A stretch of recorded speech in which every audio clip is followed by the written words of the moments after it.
Sabi po ni Senadora Amy Marcos na kahit burahin sa bagong polymer notes ang mga bayani, hindi anya sila mawawala sa puso at diwa ng mga Pilipino.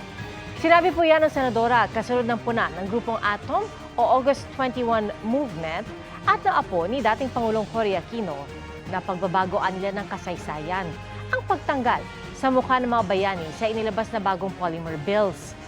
Sabi ng Senadora, kahit mapalitan ang disenyo ng pera, hindi naman mawawala ang ating mga bayani. Kaabang-abang ang huling linggo ng Hit Kapuso series na Pulang Araw, pero bago yan ang cast nito nag-chill at nagsaya muna sa kanilang Christmas party. Game na nakipagtulitan dyan ang cast nito na kinabibilangan ni Alden Richards, Barbie Fortesa, David Licauco at Sanya Lopez. This Christmas kasama nila ang kanilang family. Si Alden off to America with his family para i-celebrate ang kanyang birthday this January 2. Kung magpapaalam na ang Pulang Araw, aarangkada naman ang bagong Kapuso action drama series na Mga Batang Riles. Bida rito si Miguel Tan Felix na nakisaya sa Christmas party with his fans.